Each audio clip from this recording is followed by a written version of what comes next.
Humanas de la Universidad Central del Ecuador y su Dirección de Carrera de Ciencias Políticas. El foro del día de hoy se denomina Trump, Migración y el Nuevo Muro Global, Políticas, Fronteras y Desafíos. El día de hoy contaremos con el siguiente orden del día. Palabras de bienvenida a cargo del doctor Jorge Piedra, decano de la Facultad de Ciencias Sociales y Humanas de la Universidad Central del Ecuador. 2. Presentación del evento a cargo de la doctora Soledad Barea, directora de la carrera de Ciencias Políticas de la Facultad. 3. Intervención de los ponentes. 4. Preguntas del auditorio.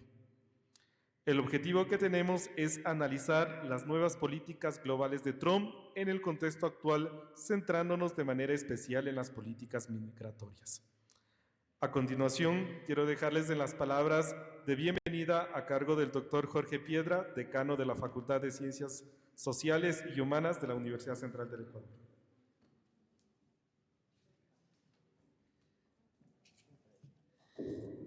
Compañero doctor Agustín Grijalva, profesor investigador de la Universidad Andina, doctora Carla Morena Álvarez, profesora investigadora del Instituto de Altos Estudios Nacionales, doctor Marcelo Bonilla, profesor investigador de la Universidad Central, responsable del proceso de acreditación de la Facultad de Ciencias Sociales y Humanas, y doctora Soledad Barea, directora de la carrera de Ciencias Políticas y organizadora del evento conjuntamente con algunos compañeros técnicos docentes como Luis y Esteban.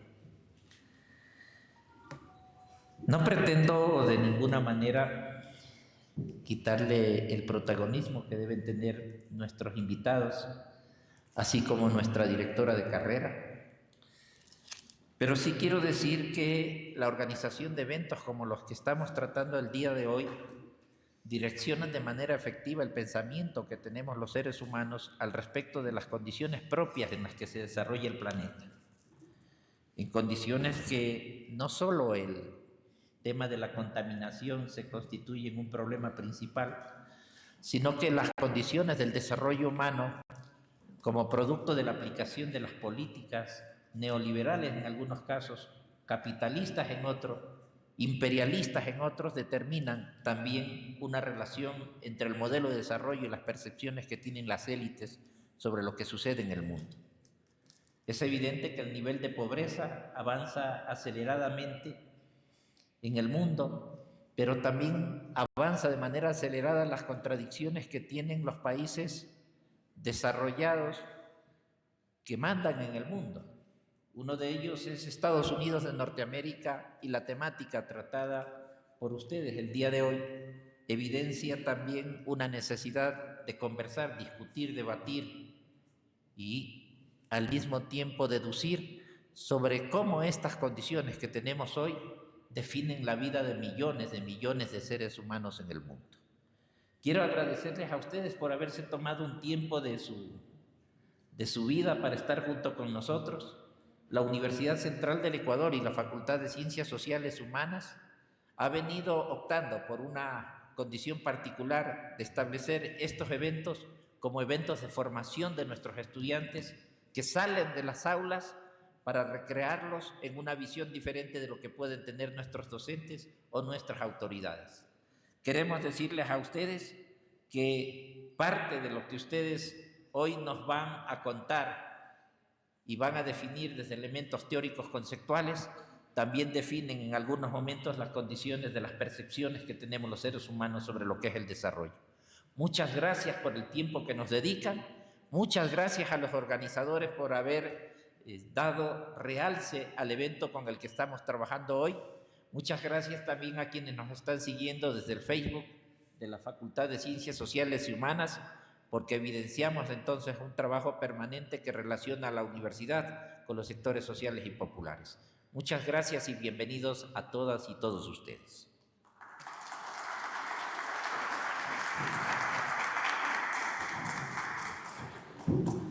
La victoria de Trump en noviembre del 2024 produjo un cambio en la correlación de fuerzas políticas a nivel global, siendo Estados Unidos uno de los países más importantes en su influencia a nivel internacional.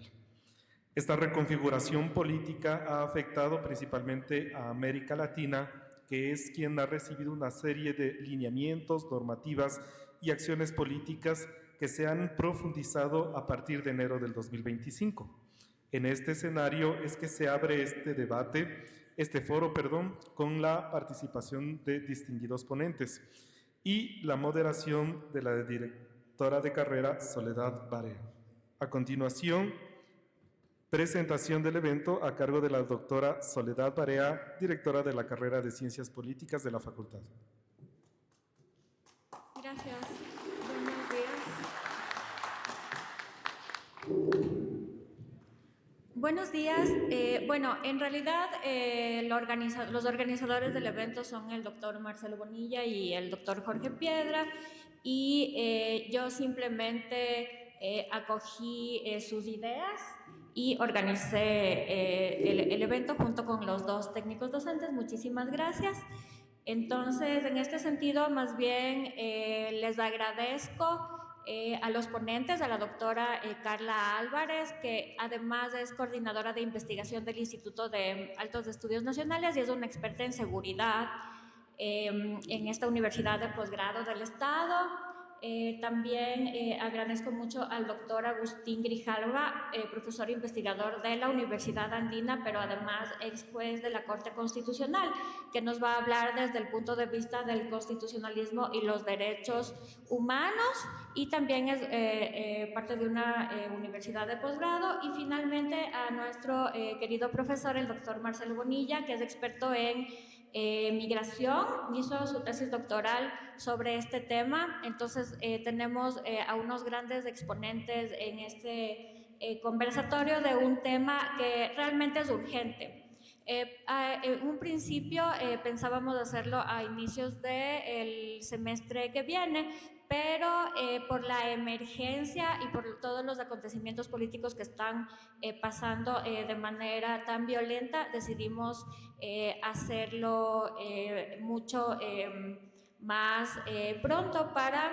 discutir esta coyuntura con los expertos de las universidades de posgrado más importantes del país, y porque además nosotros también ya estamos formando nuestras maestrías, nuestros posgrados, estamos subiendo a otro nivel. Entonces también queremos saber qué piensan las otras universidades de posgrado, ya que nosotros pronto nuestra facultad se va a convertir en una de ellas. Entonces les agradezco mucho por asistir a este evento. Gracias también a nuestro decano Jorge Piedra y a las demás autoridades de la facultad. Bienvenidos, y yo voy a moderar el evento más. Gracias.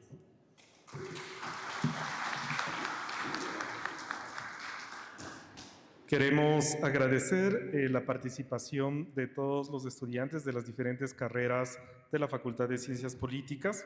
Queremos también agradecer la participación de Inti School, del tercero de bachillerato, que también nos acompaña con su participación el día de hoy. La metodología con la que vamos nosotros a trabajar se desarrollará de la siguiente manera. Cada ponente tendrá un tiempo de 15 minutos para desarrollar su propuesta y argumentación sobre la temática propuesta. Luego de ello, se podrá realizar una réplica o aclaración sobre alguna idea propuesta durante el evento con un máximo de 3 minutos. Y finalmente se procederá a recoger opiniones o preguntas del auditorio con un tiempo de respuesta por parte de los ponentes con un tiempo máximo de 3 minutos. Sin más preámbulos, queremos dejarle en la voz de nuestros invitados especiales y la moderación de nuestra docente, la doctora Soledad Barea. Muchísimas gracias, bienvenidos al evento.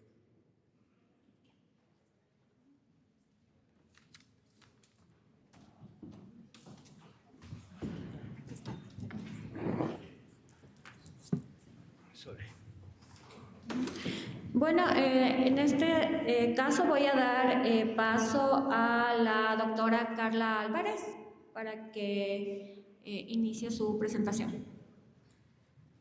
Gracias. Un minuto.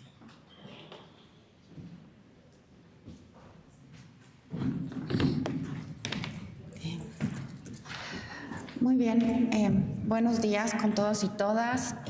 Agradezco a los organizadores de este panel, también a los miembros de esta mesa y agradezco a ustedes por venir a escucharnos. Y bueno, a mí me ha tocado ahora debatir sobre el giro punitivo de los sistemas de control migratorio y con una perspectiva desde el campo de la seguridad. Y cuando estaba preparando esta charla, cuando decidí empezar a preparar esta conversación y este diálogo, decía, bueno, en realidad hay un giro punitivo. La primera pregunta que tenía es como, en realidad estamos asistiendo a la inauguración de una política nueva. Esto que estamos viviendo es nuevo. Y entonces me planteé, pues, reflexionar sobre cuál es la relación entre las políticas antimigratorias de Trump, del gobierno actual de los Estados Unidos, y los objetivos de seguridad de este país. Es decir, en realidad hay una relación entre la seguridad y la política antimigratoria, y entonces ahí tenía unas reflexiones para mostrarles, ¿no? Lo primero es que si uno revisa la política antimigratoria de Estados Unidos, encontramos que lo que está haciendo Donald Trump no es la primera vez que se ha hecho, ¿sí? Claro que ustedes son muy jovencitos todavía y ya tienen que recurrir a los archivos históricos, pero a mediados del siglo XX, en la década de los 50, específicamente en el año 54, el presidente Dwight Eisenhower implementó una operación que se llamaba Espalda Mojada, que en esta operación, esta operación logró la deportación de aproximadamente 1 millón de personas en Estados Unidos.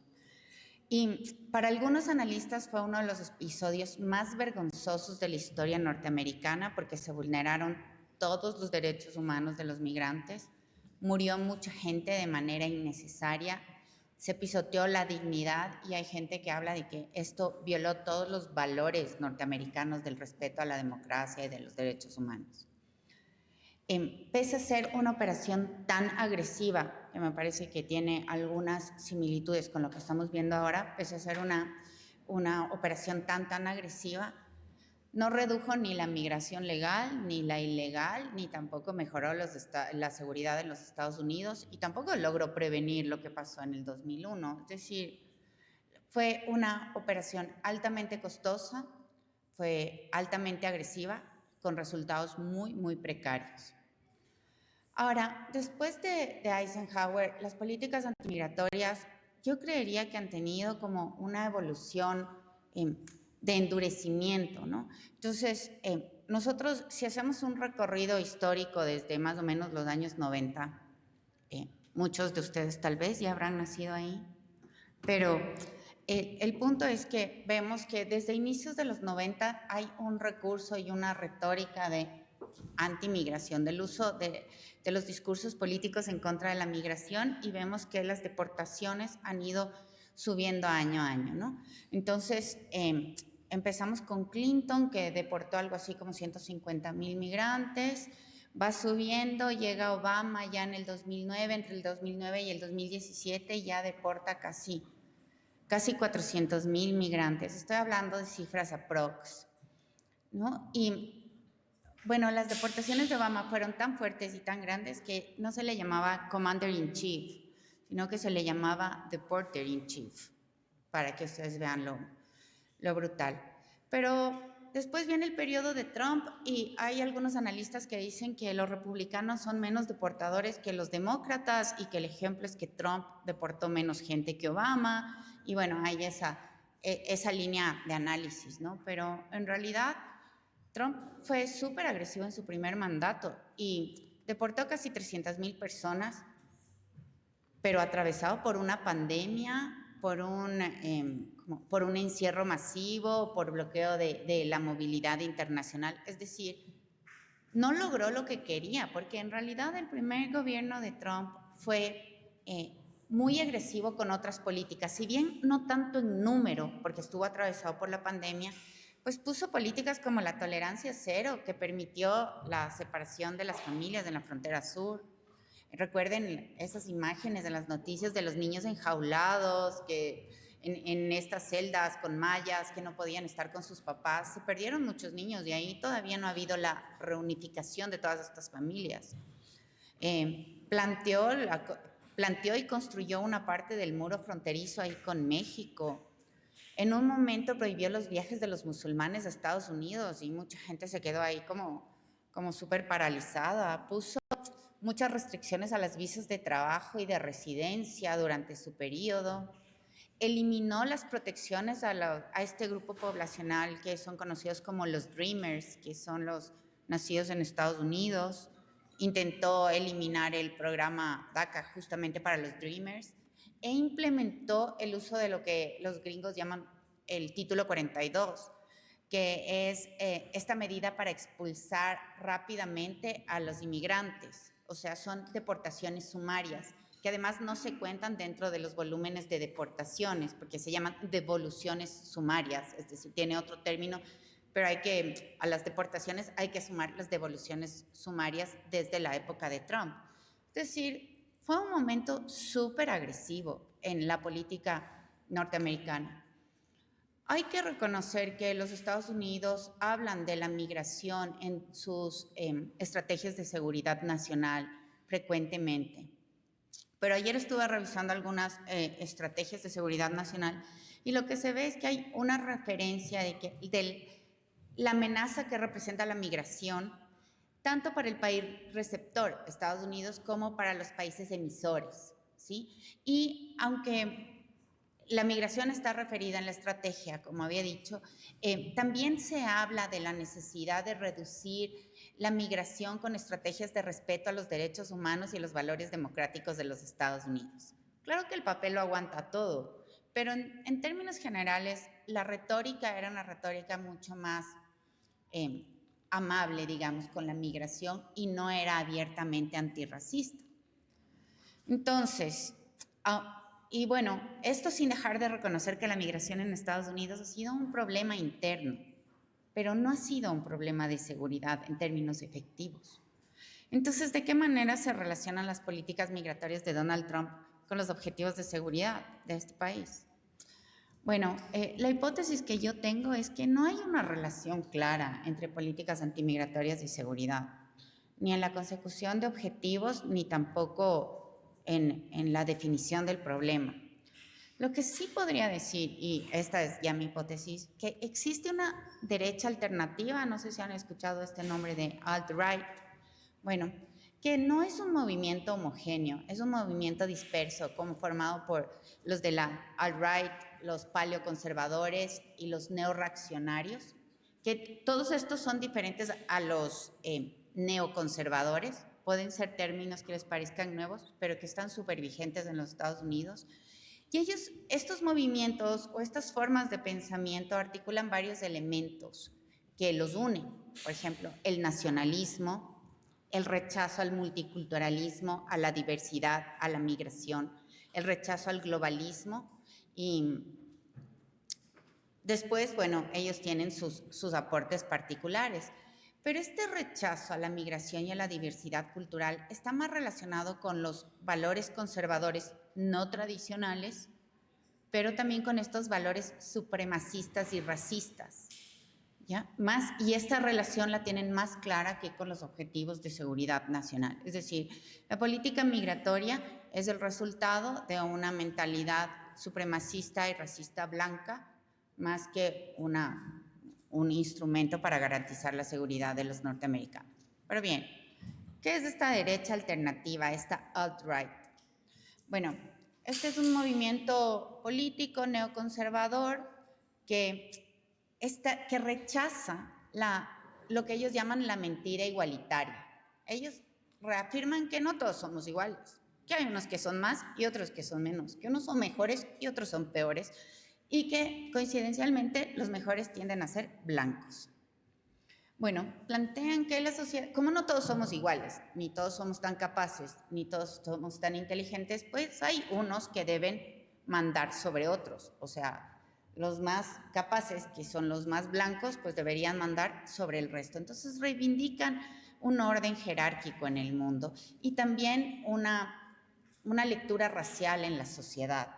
Y no reivindican la democracia, reivindican más bien una suerte de autoritarismo y de un sistema autoritario porque consideran que la democracia ha fallado en su funcionamiento. Y además esta alt-right odia el progresismo, odia todos estos valores liberales de igualdad y de reconocimiento igualitario de las personas, ¿no? Ahora, esta alt-right también incluye y se relaciona mucho con los paleoconservadores. No sé si se han escuchado este término antes, pero los paleoconservadores justamente se remonta, yo creo que al paleolítico. Bueno, lo que hacen es nacen en los años 80 y buscan reivindicar el conservadurismo más primitivo. O sea, la defensa de la familia, del patriarcado, de la familia tradicional, de la supremacía de los hombres sobre las mujeres, de los blancos sobre las otras razas, etc. Y creen en el nacionalismo y la soberanía. Esto quiere decir que ellos creen que lo primero que hay que hacer es proteger a la nación por sobre cualquier otro interés de otras naciones. No consideran, o sea, no están basados como antes en la creencia de que hay que proteger los valores norteamericanos, no, sino que ellos deben proteger lo que ocurre dentro de su país, la soberanía, y para ello deben recurrir al proteccionismo económico y por tanto critican el globalismo y a las instituciones internacionales.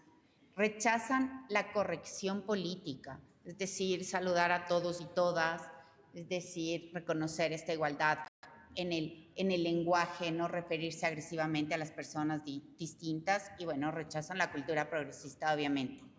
Estos sí son valores que enarbola el presidente Trump y que se pueden ver claramente en sus discursos y que nos permiten, pues, unas lecturas más claras de la forma de pensar de este señor.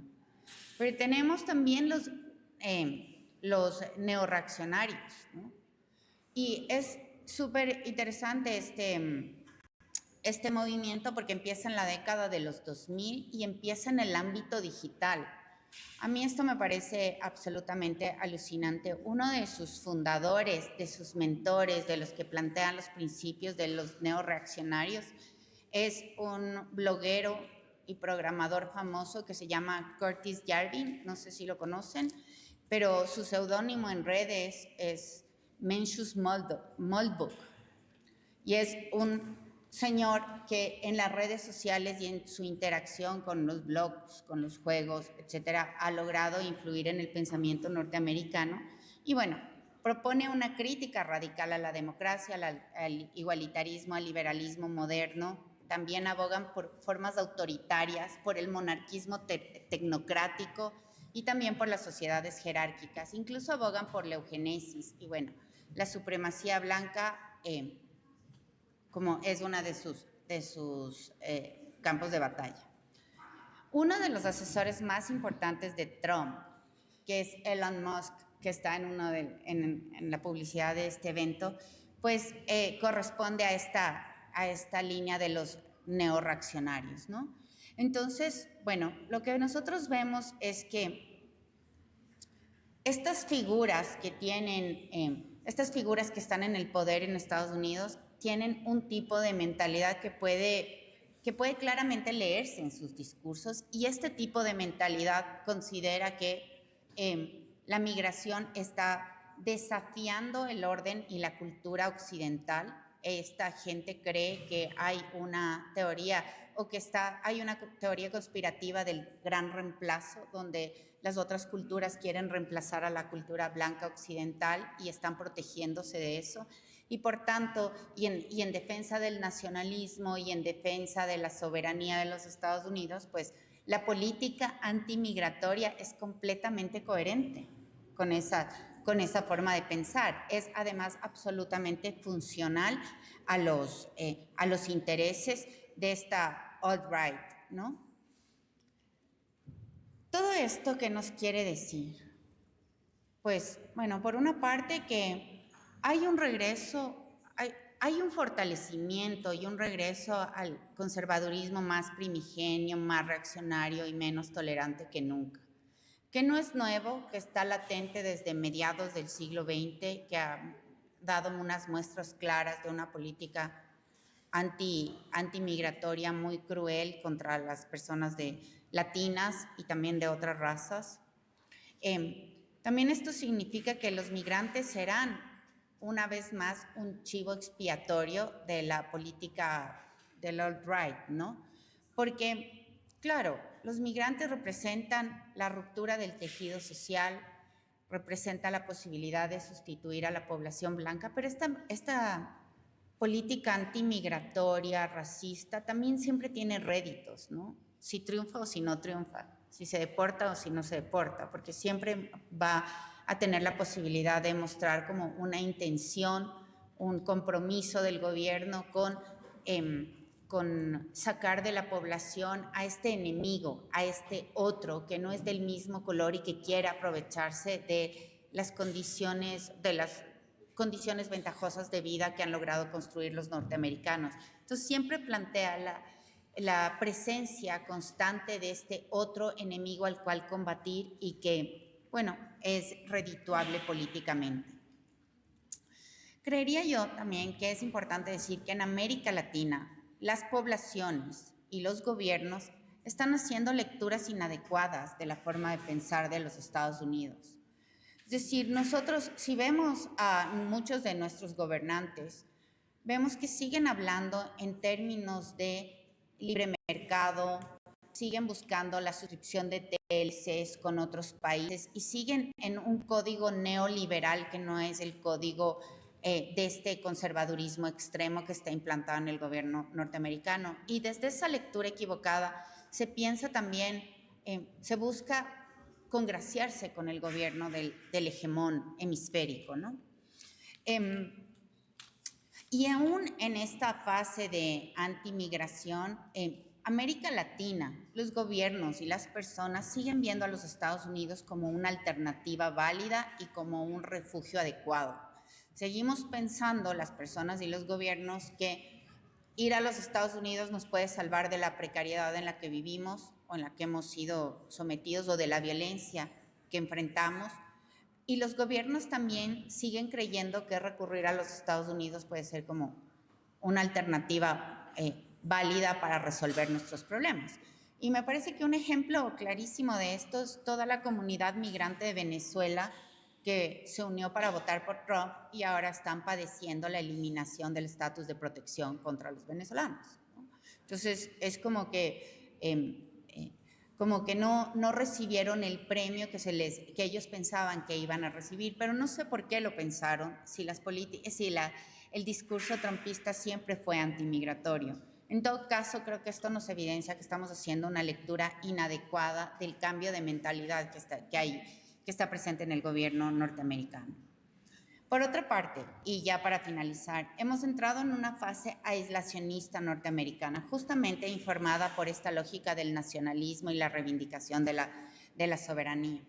Y en este caso, ni América Latina, bueno, no todos los países, pero en América Latina en general y en Ecuador, se sigue pensando en la posibilidad de solicitar costosas intervenciones norteamericanas en nuestro territorio, aun cuando Estados Unidos ha declarado abiertamente que no tiene interés.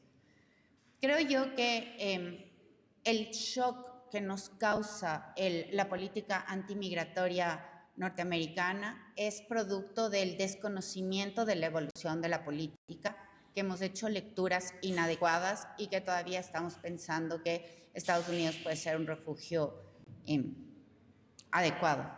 Pienso también que esto se deriva en gran parte de la falta de estudios de tener una cátedra, un programa, un proyecto de investigación consistente sobre cómo piensan los Estados Unidos, que además son nuestro principal mercado comercial, y esto es como una cosa que es importante reconocer. Pienso que debemos debatir más ampliamente sobre qué pasa en los Estados Unidos, cuál es su mentalidad y cuál es su impacto sobre nuestras condiciones de vida y sobre nuestras relaciones. Con esto cierro, les agradezco y abro el espacio para preguntas y si es que hubiera alguna pregunta o algún comentario. Muchas gracias. Muchas gracias, doctora. Bueno, ahora vamos a pasar a la ronda de preguntas. Vamos a iniciar con la primera pregunta. La primera pregunta es de María José Rodríguez. Sí, ahorita sí tengo una pregunta. Mencionaste un influencer. Ajá, ¿puedes repetir? Se llama Curtis Yarvin o Mencius Malbach, como quieran buscarlo. Curtis Yarvin con Y, Y-A-R-V pequeña I-N.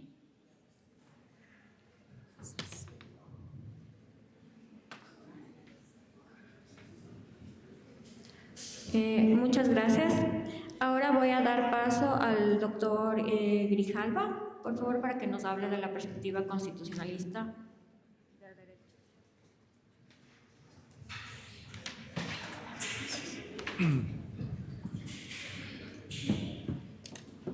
Muy buenos días. Agradezco mucho la invitación. Para mí es muy satisfactorio poder, sobre todo, dirigirme a tantos jóvenes. Y yo coincido con lo que nos indicaba Carla hace un momento, de que es muy importante, ¿no?, que entendamos qué es lo que está sucediendo ahora en los Estados Unidos con la política migratoria en este segundo periodo de Donald Trump. Es muy importante. ¿Por qué? Porque el Ecuador es un país de alta movilidad humana, ¿no? Nuestro país es un país que se caracteriza porque muchos de nuestros ciudadanos, muchos ecuatorianos, salen del país, ¿no?, a distintos lugares del mundo, y entre esos Estados Unidos es uno de los destinos más importantes, junto con, como ustedes saben, España, Italia y otros destinos, al menos en las oleadas migratorias más recientes. El Ecuador también es un país en que recibimos mucha gente desde fuera, ¿no? Siempre ha sido un país de inmigración, de receptor, ¿no?, de oleadas migratorias importantes.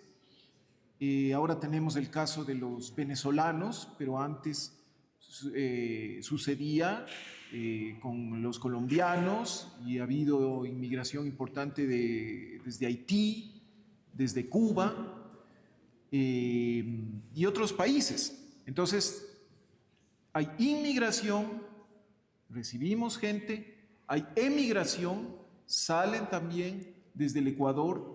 Es un país de tránsito muy importante. La mayoría de venezolanos que migran no se quedan en el Ecuador, continúan hacia el Perú, hacia Chile. Entonces, es un país de tránsito muy importante.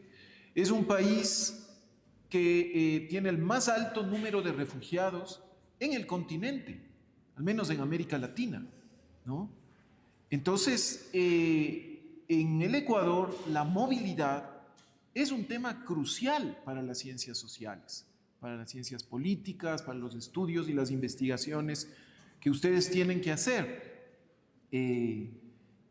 ahora y cuando ya, digamos, se desempeñen como profesionales, con un compromiso social con nuestro país, por supuesto, con nuestra sociedad.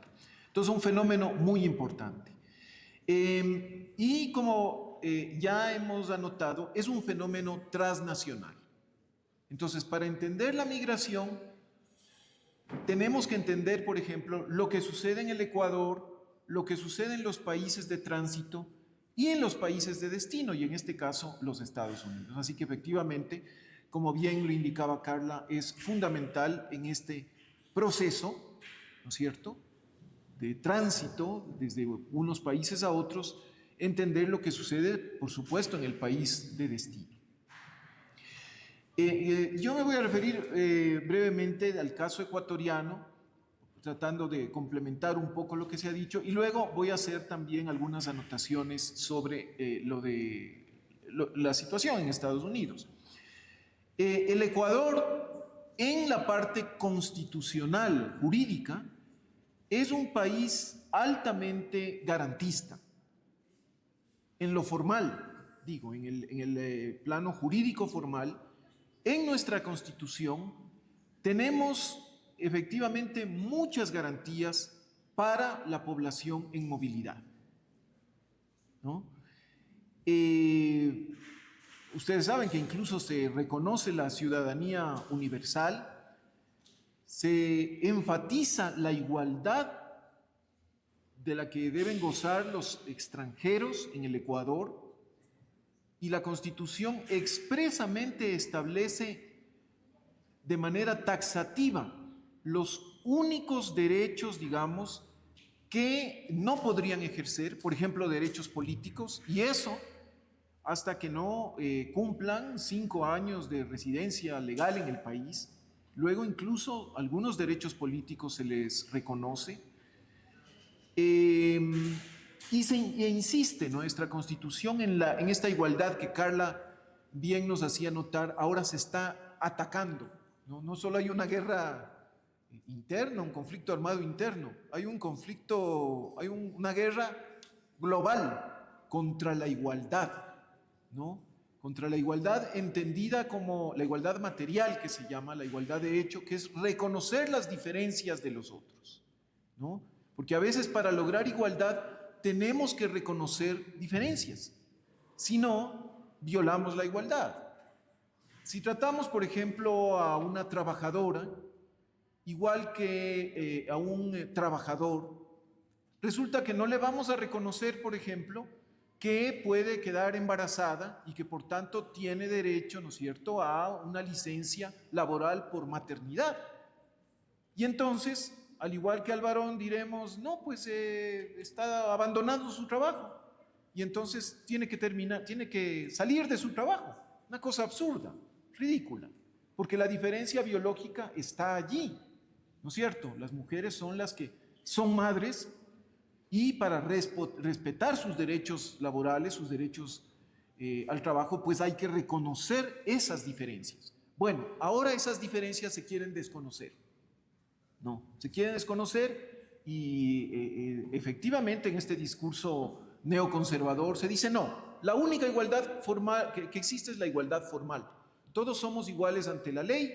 Y entonces, ¿qué significa la igualdad ante la ley? La igualdad formal, que estas diferencias evidentes, importantes, necesarias, que hay que reconocer a las mujeres, a indígenas, a personas con discapacidades, a los niños, a los migrantes, a las personas con orientaciones sexuales distintas, hay que eliminarlas. Todos ellos deben ser tratados idéntico, igual. Y por ese lado, por ese camino, se discrimina. Bueno, pero regresando a nuestro tema, entonces les decía, el Ecuador es muy garantista. Así, muy brevemente, se puede señalar, por ejemplo, nosotros en la Constitución y en nuestra legislación tenemos el derecho a migrar, la libertad de tránsito, el derecho a solicitar asilo y refugio, este principio de igualdad o no discriminación, la protección a las personas emigrantes, a las que salen de nuestro país y sus familiares. El Estado ecuatoriano se obliga a hacer algo, a tener políticas para protegerlos, incluso fuera del país, la protección frente a la trata de personas y el tráfico de migrantes, etc. Es muy garantista, ¿no es cierto? Y ustedes dirán, bueno, pero todo esto queda en el papel. Y eso conversábamos hace un momento con Marcelo Bonilla. Esto no es tan simple, no es tan sencillo. Porque el Estado moderno se expresa fundamentalmente a través del derecho. Y el derecho es un fenómeno complejo, ¿no? Complejo. Ahora Trump, no es que él se para en la frontera y se pone a construir el muro o está comandando él mismo a los policías, a los militares. No, él firma órdenes ejecutivas para hacer todo lo que hace y pone en marcha una maquinaria, ¿no es cierto?, jurídico-formal, burocrática, de manera que la forma jurídica es una forma predominante en la actuación del Estado moderno. Y por tanto hay que estudiarla. Por ejemplo, en el caso ecuatoriano, cuando estuvimos en la Corte Constitucional, sí logramos hacer cosas. No voy a decir que logramos proteger a los inmigrantes, a los refugiados de una manera satisfactoria, pero sí se expidieron numerosas sentencias de jurisprudencia constitucional en que se daba órdenes específicas a órganos y autoridades concretas a hacer en plazos determinados actividades u omisiones determinadas, haciendo el seguimiento y la evaluación de que se hagan y responsabilizándolos porque no lo hagan, respecto a refugiados, respecto, por ejemplo, a las deportaciones masivas, respecto a procesos de discriminación, ¿no es cierto?, que tuvieron lugar, y esto dio lugar a que el gobierno ecuatoriano tuviera que modificar protocolos, a que tuviera que reformar cierta normativa, etc. ¿Qué es lo que ha sucedido en el caso de los Estados Unidos? Fíjense, en el plano jurídico-político, porque yo les pido a ustedes como cientistas sociales, y esto falta en el Ecuador, falta, ¿no?, porque se cree bajo una visión reduccionista, como digo, muy, una suerte de caricatura, ¿no?, de lo jurídico. Se cree que es un fenómeno muy sencillo, muy, simplemente una pantalla, está en el papel y punto. Fíjense, en el caso de los Estados Unidos, el origen del problema está también en que ese país ha generado un caos en su legislación, en su institucionalidad y en su política migratoria. ¿Por qué? Porque desde 1994, es decir, durante 29 años, no han sido capaces, no han llegado a los acuerdos políticos para dictar una nueva ley migratoria. ¿Y entonces qué han hecho? Lo que Carla muy bien nos explicaba. Cada presidente llega con sus propias órdenes ejecutivas, son una especie de, no llegan siquiera a decretos, son una especie de de prospectos, de directrices del presidente de Estados Unidos, del Ejecutivo, hacia toda la administración pública. Y entonces, mediante estos decretos ejecutivos que ahora le encantan a Trump, porque todos los días saca varios, y unos más desconcertantes que otros, entonces modifican, ¿no es cierto?, todos los requisitos, los tipos de visas, los programas, los programas de migración, una inestabilidad brutal, ¿no? Porque cada presidente ha ido variando totalmente esto. Entonces, ¿qué sucede? Que ellos mismos están creando la ilegalidad. Porque obviamente, por ejemplo, algunos aplican a determinado programa, por ejemplo, al de los Dreamers, ¿no es cierto? Y entonces resulta que llega otro presidente, emite otra orden ejecutiva que ilegaliza el procedimiento que millones de personas estaban llevando adelante para regularizarse. Se convierten entonces en ilegales. Pero la cosa no queda allí, sino que dicen que por estar ilegalmente en Estados Unidos, el actual régimen de Trump dice, son criminales, son delincuentes. Resulta que en buena parte ellos están creando los delincuentes por su caos legislativo, porque no tienen orden, no tienen política migratoria. Trump va a estar allí, son 4 años, ¿verdad? Son 4 años, pero ¿y luego quién vendrá?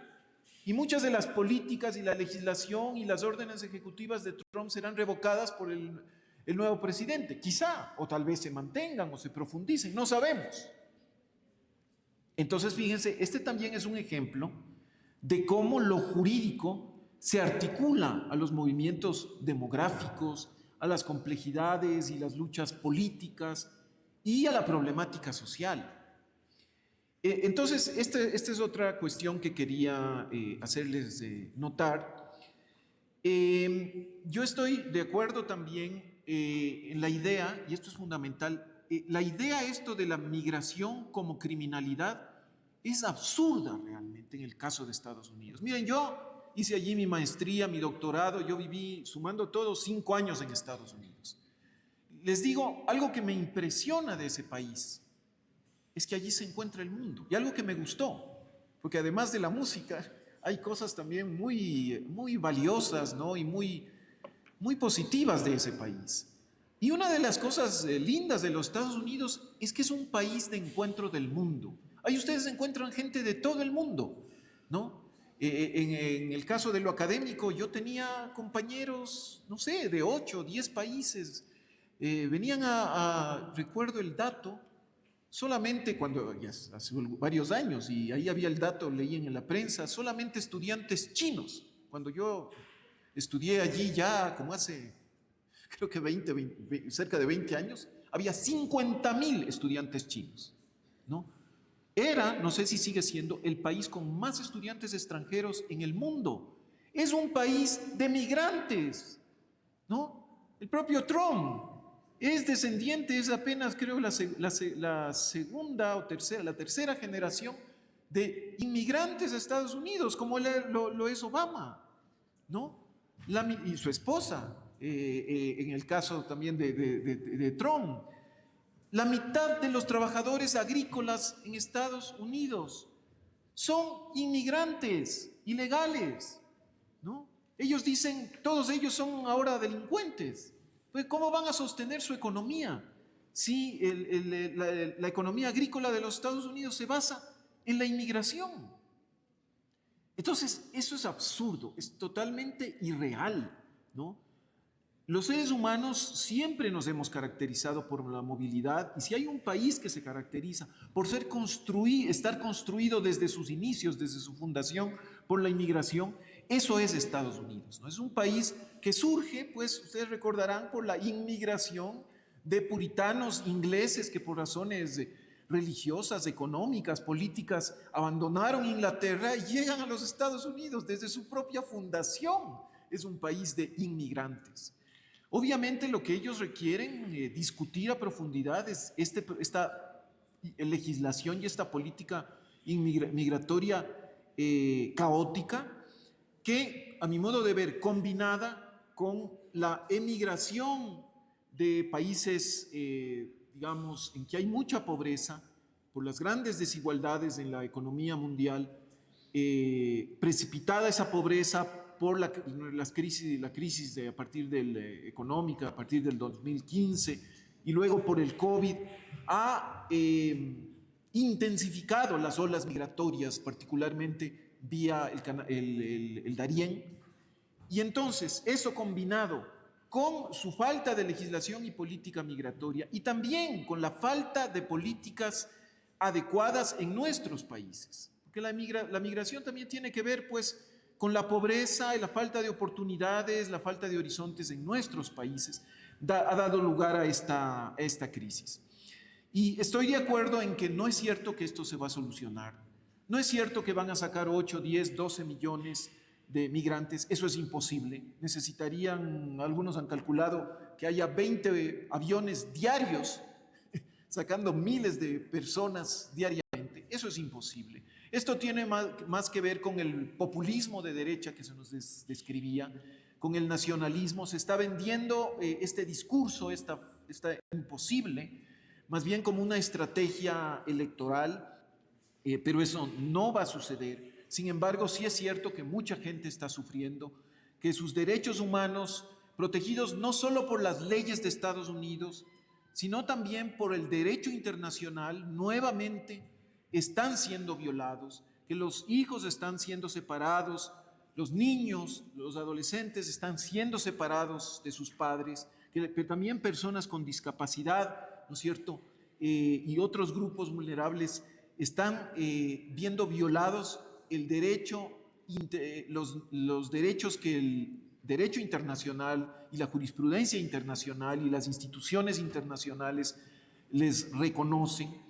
Y estoy de acuerdo en que eso va, no solo que no tiene que ver con la seguridad, eso va a incrementar los problemas de seguridad, ¿no? Va a incrementar, porque por ejemplo, esta movilidad al reverso, esta emigración al reverso que estamos viviendo, como es tan desordenada, tan caótica, responde a estos intereses electorales populistas. Entonces está creando situaciones de violación a los derechos y situaciones de alta inseguridad en la cual los grupos delincuenciales, los carteles de narcotráfico aprovechan. Y veamos las noticias, eso ya está sucediendo. Entonces está creando más bien una crisis de seguridad. Y en el caso de los Estados Unidos, y con esto termino, me preocupa profundamente, ¿no? Es un país que, como digo, sí tiene cosas admirables, no solo es la música, no solo es la diversidad cultural, la tecnología, tiene cosas muy admirables y cosas también tremendas. Pero algo muy preocupante en el caso de los Estados Unidos, y con esto termino porque coincido con la de la seguridad, es que es increíble cómo esa sociedad, siendo tan diversa, tan tremendamente diversa, ¿no?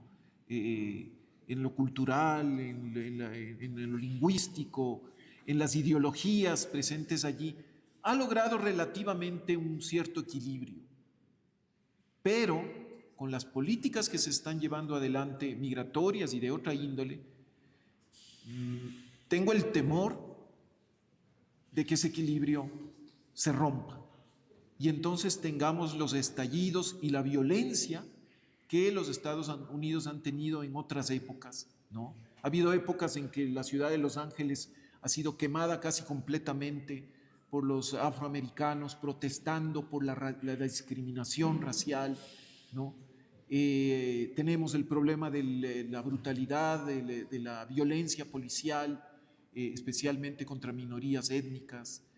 Es un país que ha sufrido graves fenómenos de violencia estructural que lamentablemente podrían regresar, confirmando lo que bien nos planteaba Carla, que más bien lo que se está haciendo en política migratoria y el camino que se está tomando, más bien pone en gravísimo riesgo los derechos humanos y la seguridad bien entendida de los Estados Unidos. Muchas gracias.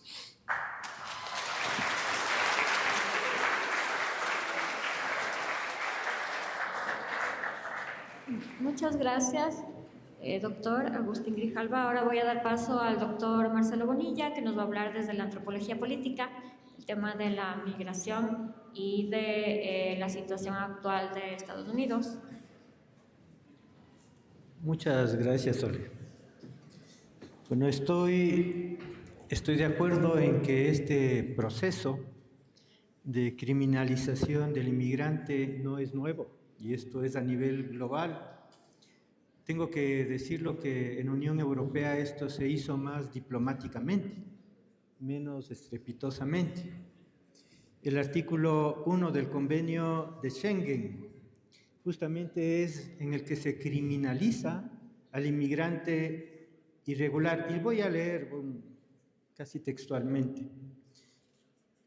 ¿Quién es el inmigrante irregular? Extranjero inscrito como no admisible, entre paréntesis, amenaza para el orden público. Entre otros casos, el extranjero portador de una orden de expulsión. Es asimilado a una persona, ¿no?, que tiene procesos penales, ¿no?, que han sido juzgados con más de 8 años de prisión. Entonces, la criminalización está ahí, en una norma, en el sistema europeo. Este momento, Donald Trump se está igualando a la tarea, no de la manera tan sistemática como lo han hecho los europeos, a través de su sistema de extranjería, ¿no?, que articula leyes de extranjería nacionales con las directivas de la Unión Europea y estos tratados o convenios como el de Schengen. Entonces, estoy de acuerdo, esto es parte de un proceso. Ahora, la pregunta que yo me hacía. Hace tiempos leí este libro de Habermas, justamente cuando estaba estudiando en Europa, La inclusión del otro. Data de 1999 este libro. Y en este libro reflexionaba los problemas que existen en los diferentes países de la Unión Europea para incluir al extranjero. Se discutía, en ese momento estaba a la orden del día la discusión de la Constitución Europea. Cuando justamente este libro estaba circulando en las diferentes lenguas de la Unión Europea. Y hay una reflexión interesante en medio de este libro, en el cual Habermas recapitula toda la normatividad que se desarrolló en el Tercer Reich. Su reflexión va justamente de los mecanismos de control migratorio y de la diferencia en la Alemania nazi. Y a partir de ahí, él va a proponer un modelo de ciudadanía para la Unión Europea. Así se titula el libro, La inclusión del orden. Hay que decir que los europeos no le han hecho caso alguno. Habermas en este libro está proponiendo un tipo de eurociudadanía fundamentada en lo que él denomina una cultura política común, que aseguraría la participación de los diversos a través del procedimiento democrático. Me parece lindísimo, además lo podríamos reflexionar hablando del Estado plurinacional en el Ecuador. Dicho esto, se me ha venido a la mente pensando en esa reflexión que hacía sobre la normatividad del Estado nazi con respecto al extranjero. Le veo mucho parecido a lo que está pasando ahora. Y la pregunta que yo me hacía, ¿no existe una dinámica, ya visto desde la antropología política, una dinámica del Estado-nación, del Estado moderno, en que en unos momentos se activan todos estos mecanismos de control de la diferencia, llegando a puntos extremos, como en el caso de los nazis, ¿no? Que terminaron en el exterminio físico, el genocidio de los otros.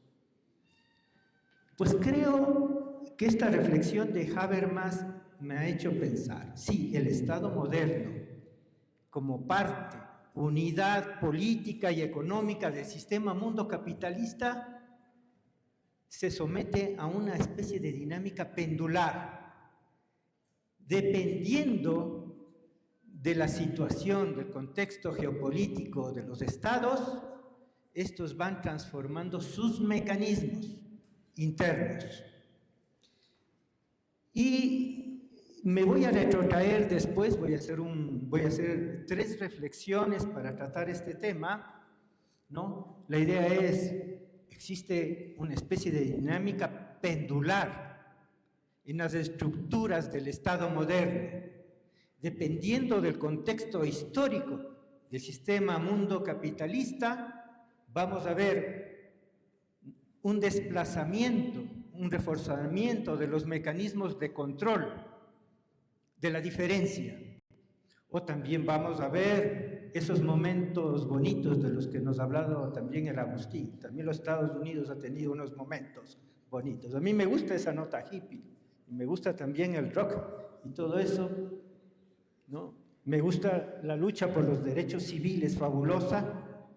Sí ha tenido momentos espléndidos, pero ahora estamos viendo un momento de ese estado de crisis en el contexto del sistema mundo capitalista. Y estamos viendo cómo el péndulo de los mecanismos gira en torno a la construcción, a una construcción de mecanismos punitivos de control de la diferencia en grado extremo, un proceso que viene de atrás. Como he dicho, los europeos se han adelantado la tarea y de forma sistémica. Voy a hacer 4 reflexiones puntuales. Primero, voy a describir el proceso, la parte jurídica, en breves rasgos. ¿Qué es lo que está pasando en los Estados Unidos? ¿Cuáles son las decisiones de Trump con las que entra el primer día de su mandato? Segundo, me voy a concentrar en explicar esta reflexión de Habermas, esta tensión interna del Estado moderno, a partir de la cual yo deduzco existe un juego pendular. En la medida que van cambiando los hegemones del sistema mundo capitalista, estas tensiones se acentúan. Entonces, yo creo que estamos contemplando una crisis de ese Estado como hegemón del sistema mundo capitalista. Estamos viendo unos cambios a nivel sistémico global. Y esos cambios se reflejan en esas estructuras del Estado. Esa va a ser la segunda reflexión. Tercera reflexión. Hay un juego pendular en el discurso jurídico, en lo que nos han enseñado en las facultades de Derecho, en las carreras de Ciencia Política, entre lo que es la normatividad estatal y lo que es también un discurso mitológico, disfrazado de juridicidad, una tensión entre la normatividad que defendía Kelsen, valga aquí la pena explicarlo, Kelsen desarrolla su teoría pura del derecho ante el desarrollo del Estado nazi. Y todos estos mecanismos que acabo de mencionar y que están descritos en este libro de Habermas. Pero por otro lado, desde el otro lado de ese Estado alemán, tenemos un gran pensador y jurista, desde el lado nazi, Carl Schmitt, que va a justificar esa construcción de esos mecanismos de control de la otredad, de reducción de la otredad, hasta el punto de justificar también la eliminación del otro. Tenemos estos dos grandes cerebros del derecho, pero cuyo pensamiento refleja ese juego de pendular que acabo de mencionar. Última reflexión. Este juego pendular esconde una estructura religiosa. El mundo occidental se llena la boca de decir que es racional, científico, pero estas construcciones normativas y estos juegos pendulares responden a una dinámica inconsciente de carácter religioso. Vamos por la primera reflexión. Revisemos el proceso. Declaración de emergencia nacional. En medio de la declaración de emergencia nacional, el establecimiento de la política Quédate en México. ¿Qué quiere decir? Esa política obligó a que muchos inmigrantes se quedaran del lado mexicano, migrantes que estaban solicitando asilo, refugio en los Estados Unidos. De la mano con esto se cierra un procedimiento que se refiere a una aplicación informática. Los procesos de solicitud de asilo y de refugio en los Estados Unidos eran canalizados por una aplicación, CBPO One. Pues ha sido cerrada la aplicación.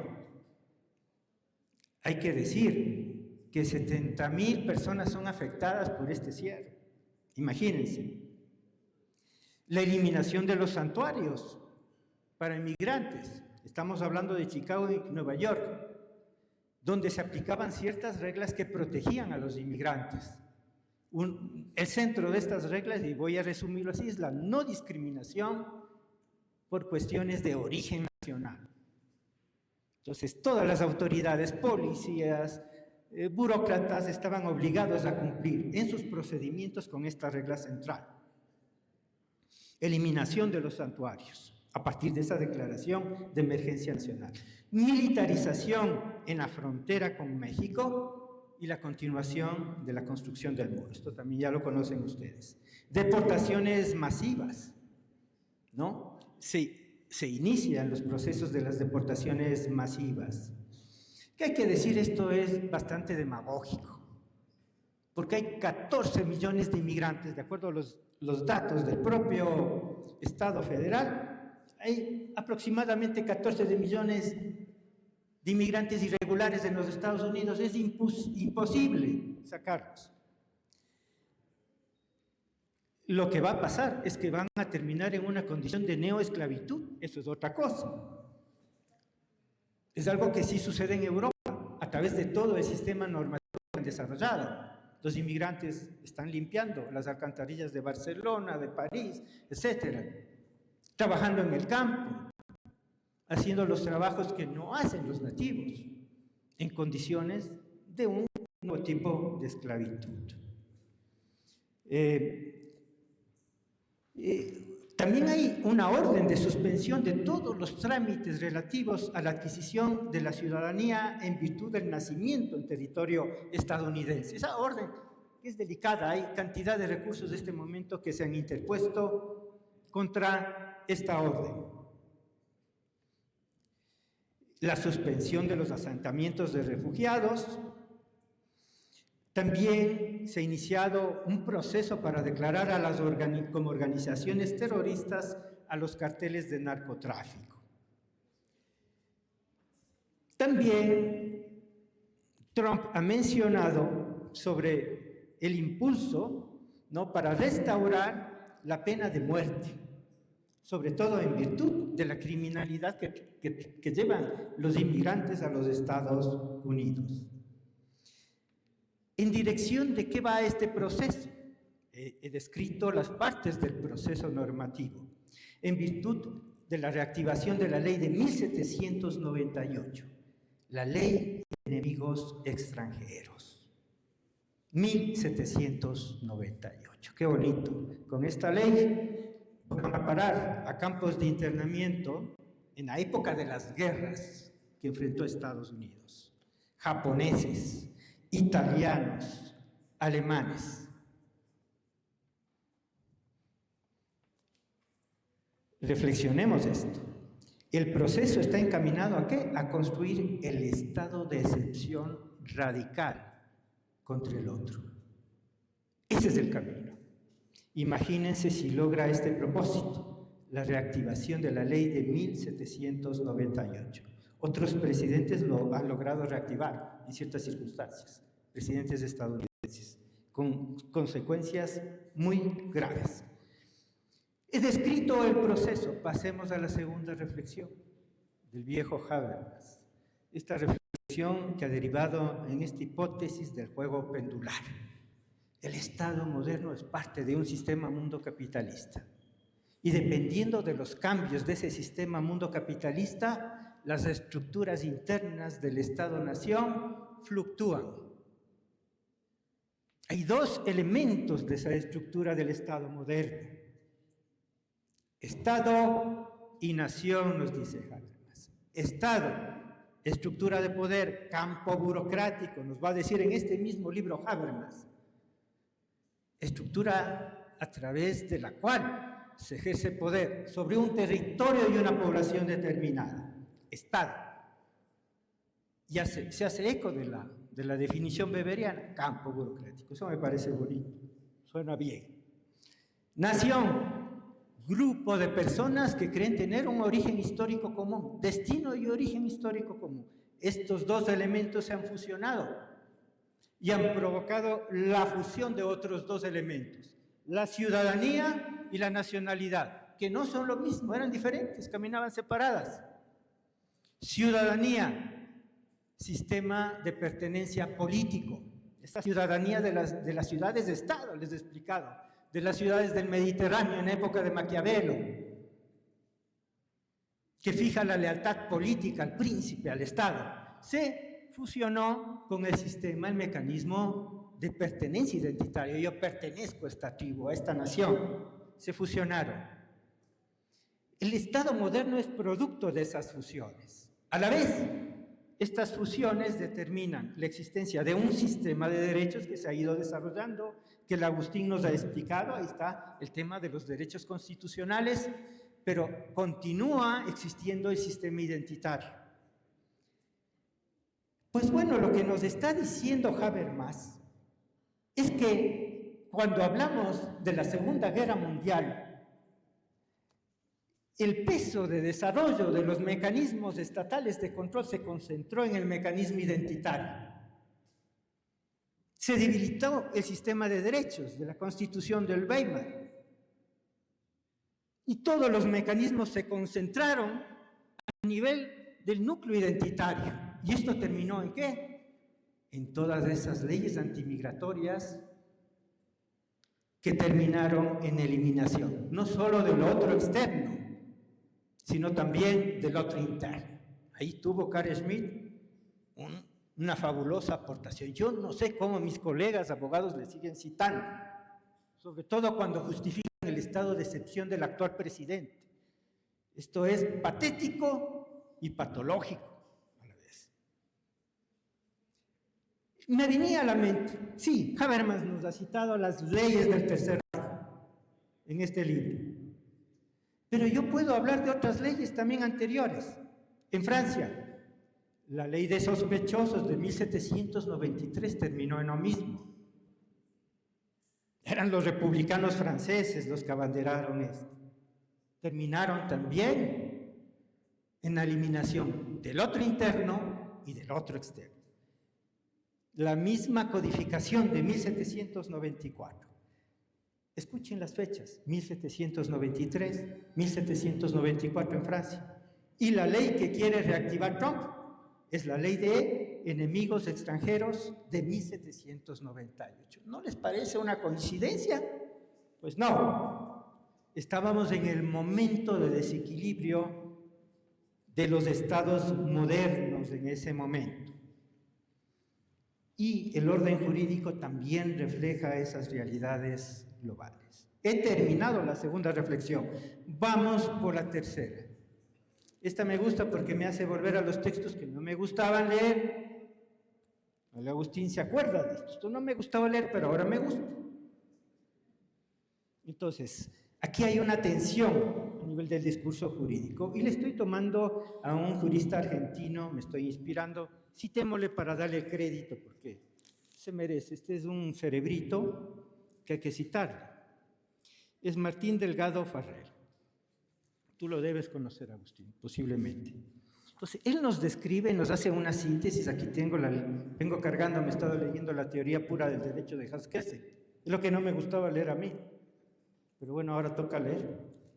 Sí ha sido importante, ¿no? Y bueno, estoy trayendo también de Georges Balandier la antropología política. Voy a la luz de él, voy a tratar de interpretar esto.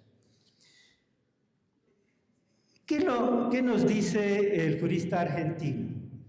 Que a nivel de discurso jurídico hay un juego de equilibrio entre el discurso kelseniano y el discurso de Schmitt. ¿En qué justifica el poder de toma de decisión Schmitt? Segunda Guerra Mundial, el desarrollo de todo este sistema antimigratorio en Alemania nazi. Justifica en la soberanía, dice Schmitt. La toma de decisión se basa en la soberanía. Y para Schmitt, la soberanía está en manos ¿de quién? Del líder, del poder ejecutivo. En eso Schmitt es claro. Sobre todo, habla de esto en el marco de lo que él concibe como un estado de excepción. Había la guerra, por supuesto. Entonces, Schmitt va a justificar esta teoría en virtud del contexto que vive la Alemania de ese entonces.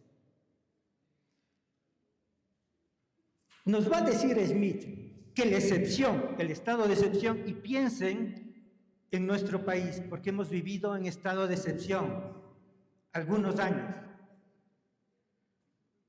La excepción no puede ser codificada por el derecho. La emergencia no puede ser codificada en el ordenamiento jurídico. Y es por eso que la toma de decisión emerge ¿de dónde? Del poder soberano, del líder. Pues así se justificaron las decisiones en la Alemania nazi. Entonces, la soberanía para Schmitt constituye un poder de suspensión del derecho, del sistema de derechos. El poder para Schmitt es igual a autoridad ilimitada. Piensen en Trump, pero piensen también en Daniel Noboa. ¿No es un pequeño trompito? ¿Ah? El poder ilimitado. Esto nos decía Schmitt.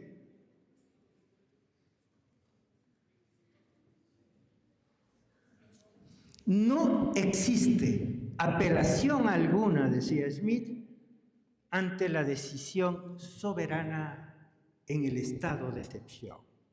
Es decir, nos está planteando un modelo de la soberanía, Schmitt, de carácter decisionista.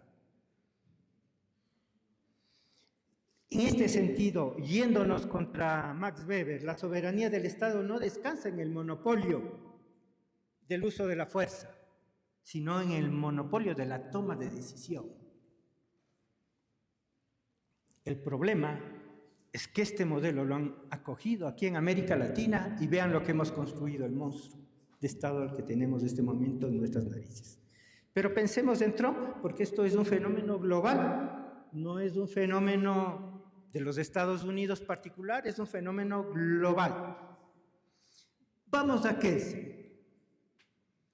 Kelsen está viviendo los mismos hechos históricos que Schmitt y está desarrollando este libro que no me gustaba leer cuando era estudiante de Derecho, La teoría pura del derecho. Ahora lo comprendo a la luz de la lectura de ese sistema mundo capitalista y de cómo funciona el Estado en ese sistema mundo capitalista. Kelsen es fabuloso. Nos dice que la toma de decisión está arreglada por un procedimiento y un sistema normativo. Todo lo contrario de lo que dice Smith.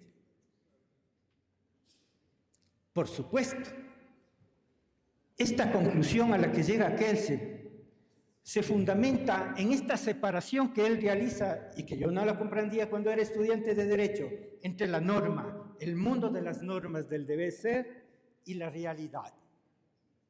Por supuesto que Kelsen tenía que impulsar esa norma, ese mundo del deber ser, ante la arbitrariedad que contemplaba la que sucedía en su país.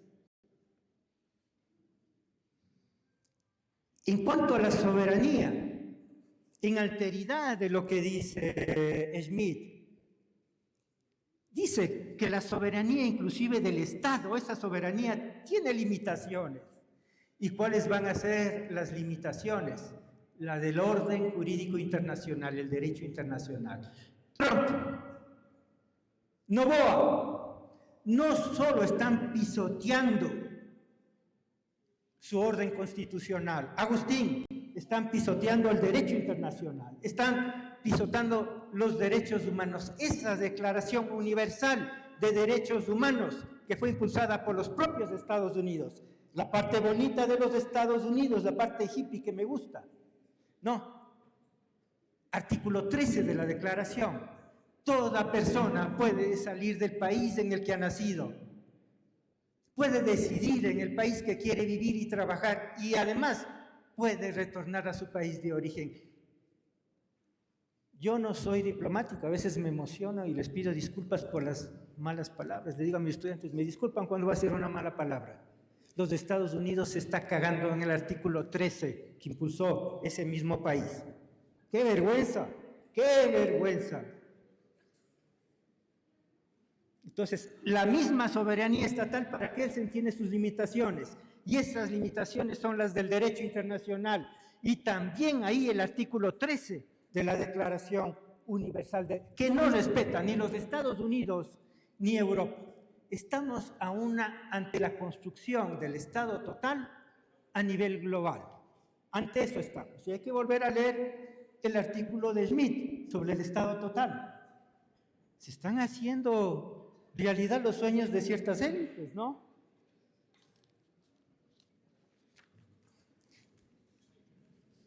En medio de esto, el jurista argentino va a describir ese juego pendular. Y solo voy a dar un ejemplo porque nos pone una diversidad de ejemplos de la justicia estadounidense. En 1941 sucedió este ataque a Pearl Harbor. ¿Qué hizo el presidente Roosevelt? Emitió la orden ejecutiva 9066 y resucitó la ley que he mencionado, esa ley de enemigos de 1700, le resucitó la ley. ¿Qué sucedió? 110,000 personas japoneses terminaron en centros de confinamiento, violados sus derechos humanos.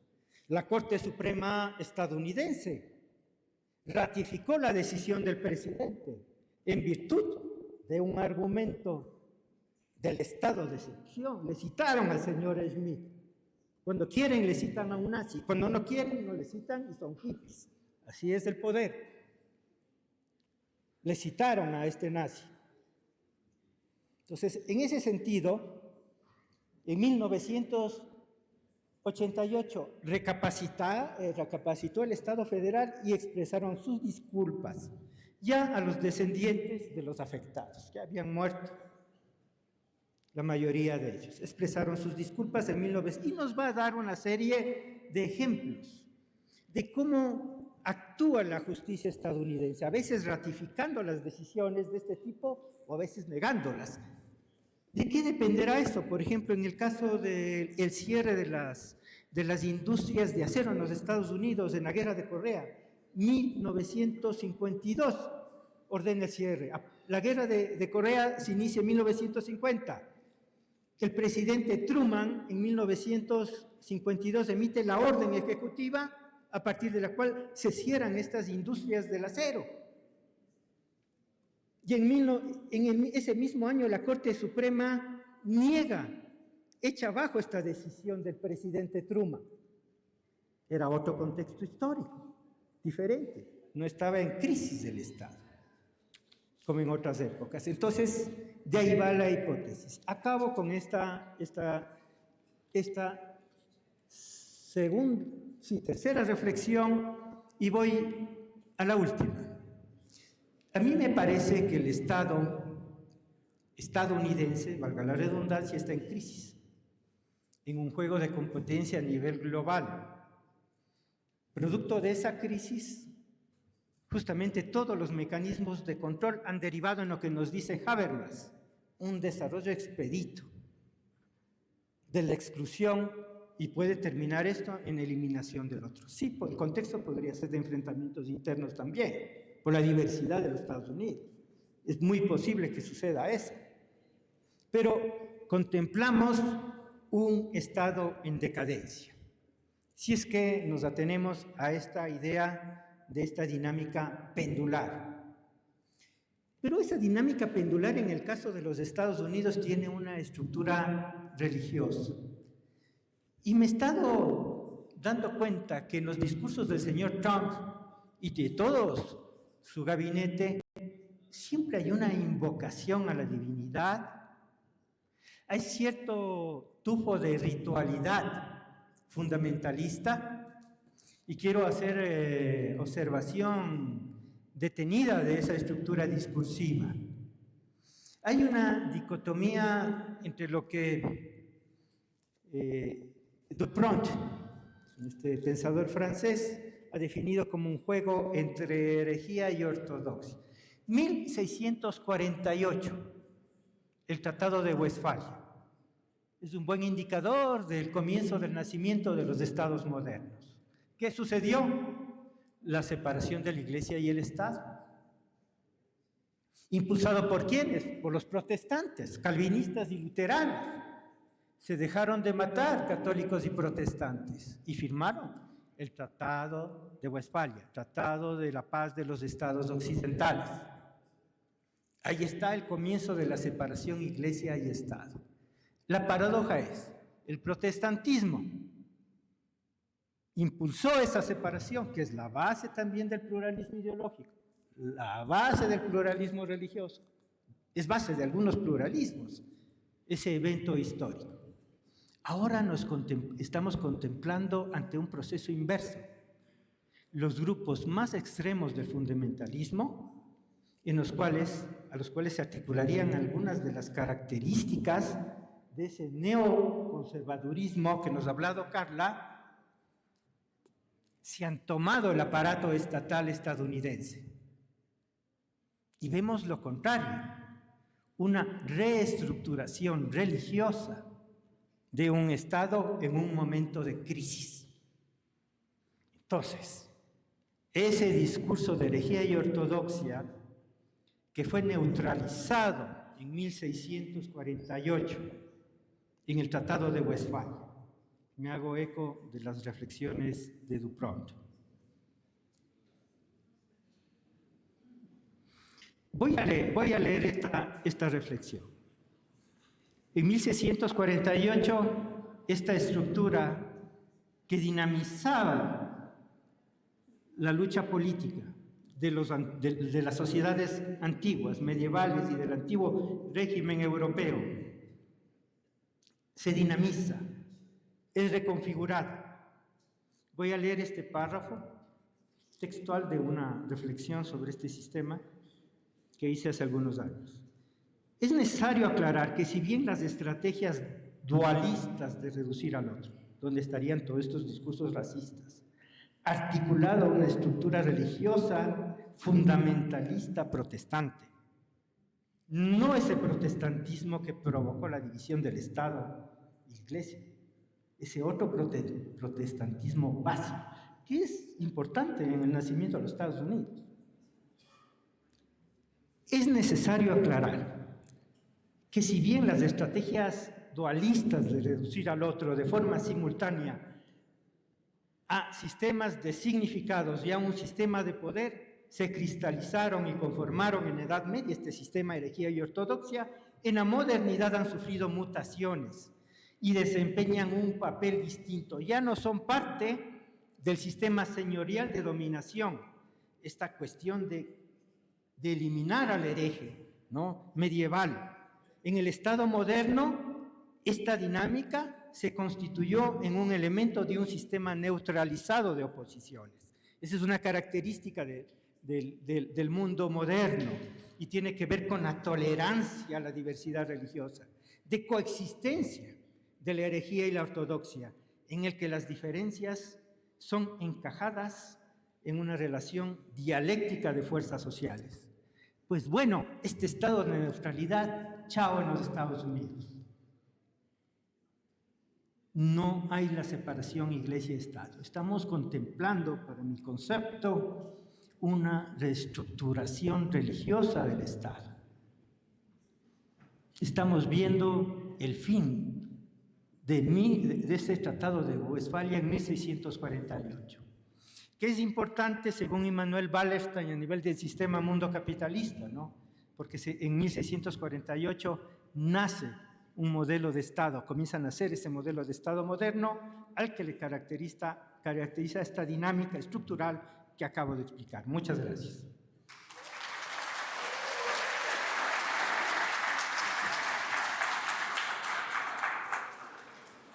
Muchas gracias al doctor Marcelo Bonilla. Ahora voy a dar paso a las preguntas o comentarios del público. Si alguien quiere hacer alguna pregunta. Sí. Por allá hay una pregunta. Por allá.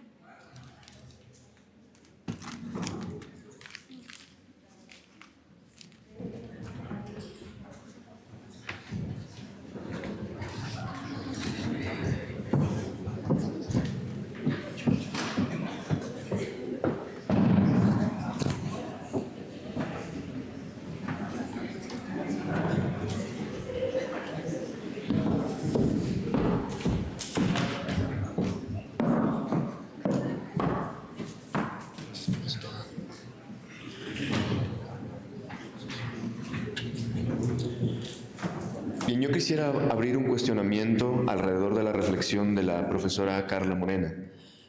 Este advenimiento de las nuevas derechas, de los neorreaccionarios y de los neoconservadores, que devienen la expulsión y la construcción de estas otredades como amenazas, que en términos del profe Marcelo vendría a ser este juego, momento pendular, donde priman las estructuras identitarias, ¿no?, nos viene a ser un síntoma de una lógica aislacionista, ¿no?, en términos de la profesora Carla.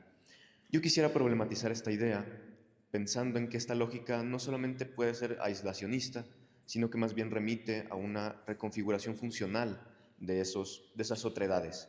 En ese sentido, quizá una lógica de dependencia funcional.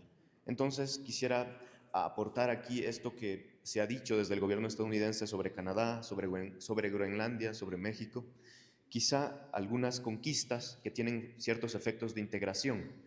Y esto en un contexto general, que viene a ser la reconfiguración del sistema de relaciones internacionales que nos aparece ahora como en términos de una bipolaridad flexible, ¿no?, entre los BRICS quizá y el Occidente representando con el hegemón estadounidense. Gracias.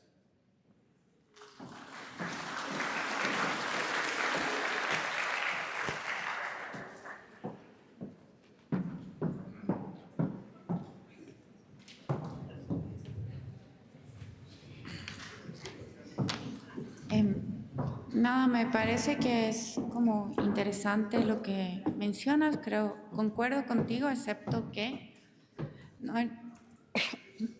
haría una lectura del mundo en términos de bipolaridad. Creo que esa lógica binaria se ha roto, estamos en un escenario complejo, diría yo, que estamos en una transición yo creería que a un mundo multipolar, y las polaridades además tienen diferentes influencias sobre las regiones en las que nos desenvolvemos, ¿no? Entonces, América Latina sí podría estar en un escenario de unipolaridad, porque estamos tan cerca de Estados Unidos, pero el resto del mundo creería que está viviendo una multipolaridad, ¿no? Una multipolaridad donde se están rompiendo las reglas del orden liberal que se había fundado después de la Segunda Guerra Mundial. Creo que ahí esa transición no la plantearía en términos de bipolaridad, pero creo que pero hasta ahí. Y después, respecto a los planteamientos de esta nueva derecha, todo lo que plantea la nueva derecha, creo que, aunque están haciendo algunos esfuerzos por fundamentar sus reflexiones en pensamientos, en postulados como filosóficos, históricos, a la final tiene un sentido absolutamente instrumental y es absolutamente supremacista y no que retrocede y derriba todos los logros de igualdad, de respeto a los derechos que Occidente había conseguido. Entonces, bueno, en eso concuerdo y lo otro pues ya lo he comentado.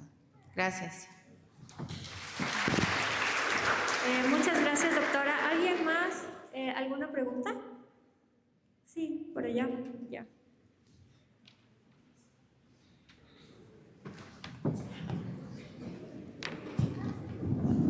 Ya voy. Allá, gracias.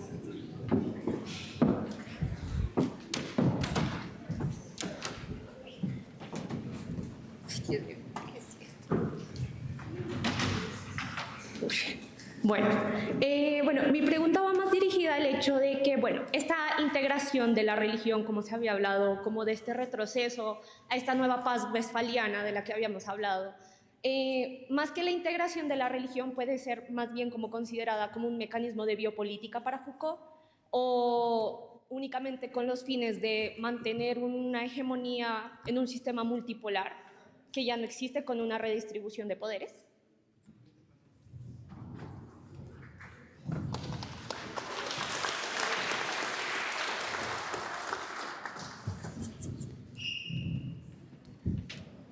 Creo que es un movimiento calculado el que está haciendo los Estados Unidos.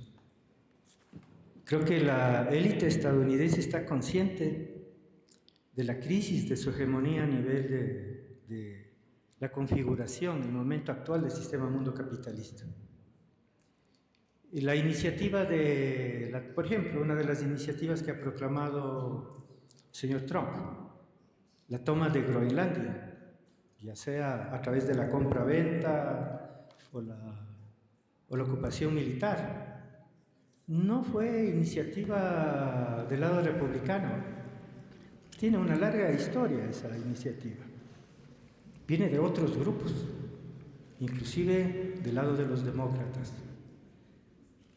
Yo creo que hay un reposicionamiento de los Estados Unidos en ese contexto, en el contexto actual de la globalización. Y esto implica reconfigurar justamente las relaciones de otredad al interior. Nosotros hablamos de ciertas instituciones como la ciudadanía, la eurociudadanía, y les conceptuamos como un avance de la humanidad, pero atrás de esas instituciones se esconden mecanismos de ordenamiento de las relaciones de la otredad. El Imperio Español ordenaba a su población en 17 categorías de acuerdo a la mezcla de castas, dependiendo de la casta a la que pertenecieras, mestizo, mulato, cambijo. Hay una categoría que se llama salta para atrás. Dentro de las 17 categorías, dependiendo de tu casta, te eran asignadas tus funciones en la sociedad. Esa dinámica, que es parte del sistema mundo capitalista, no desaparece con estas instituciones del Estado moderno. Esa praxis va dirigida al control de las fuerzas de trabajo. Señor Trump, igual que la Unión Europea, no va a poder expulsar a 14 millones de inmigrantes. Van a seguir siendo los motores de ciertos campos de la actividad de esas sociedades. Motores trabajando en una situación de neoesclavitud. No hay nada que no se ha pensado, no hay acto gratuito. simplemente estamos contemplando el reposicionamiento de un Estado en un nuevo orden. Un reposicionamiento a partir del cual quiere mantener cierto nivel de hegemonía. Esa es mi lectura.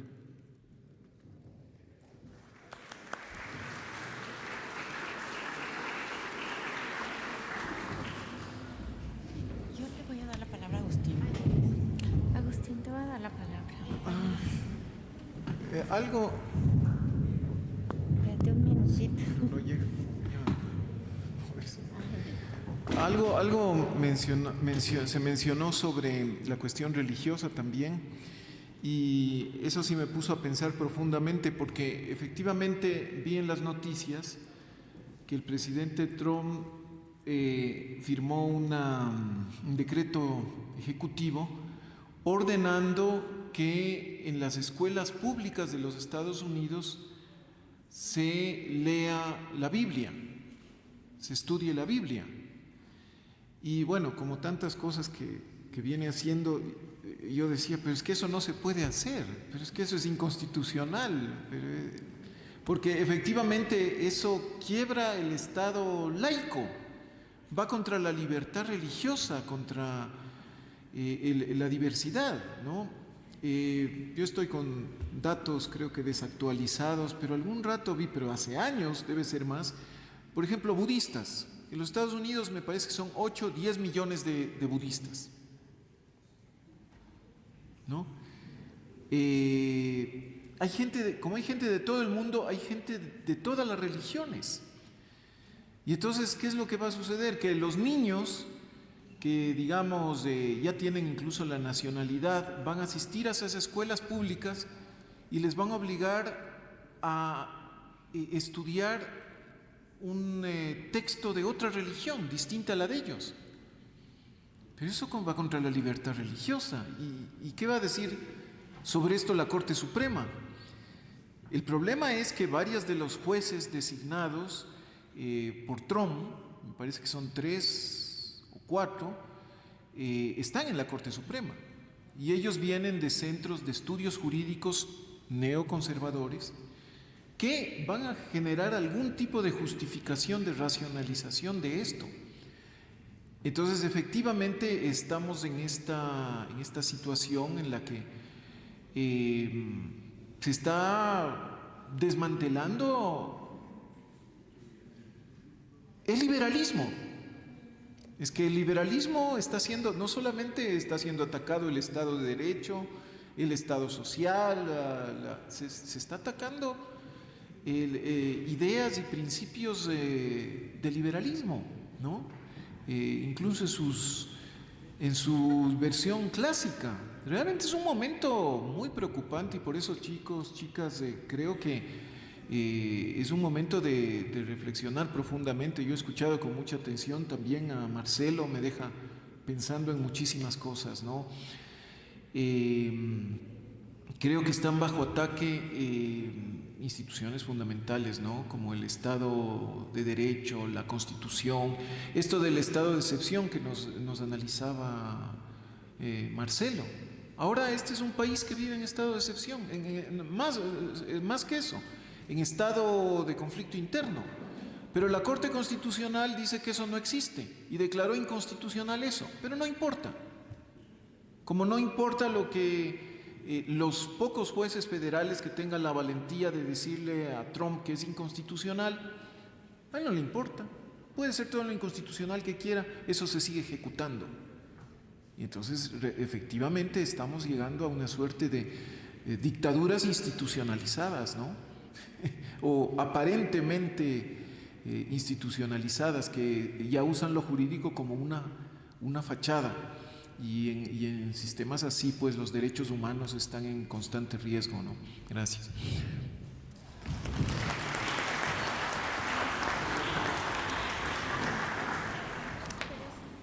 Sí, solo digo una cosa para cerrar. No sé si ustedes conocen, pero hay una serie en HBO que se llama Los cuentos de la criada. Y bueno, esta serie sale de un libro del mismo nombre, escrito por Margaret Atwood, ya a fines de los años 80. Y es el retrato de un Estados Unidos neoconservador, donde las mujeres no tienen derechos, donde hay solamente un orden patriarcal y donde ella se adelanta, ¿no? Es un libro que es una ficción distópica. Vale la pena 100% leerlo, porque de alguna manera nos pone en cuestionamiento el qué va a pasar si no hacemos nada en contra de estas ideologías, ¿no? ¿Qué va a pasar si no nos articulamos y tomamos una posición? Nada, esto un poco para provocarlos y para que tengan recursos para reflexionar más allá de las charlas universitarias. Bueno, eso es todo.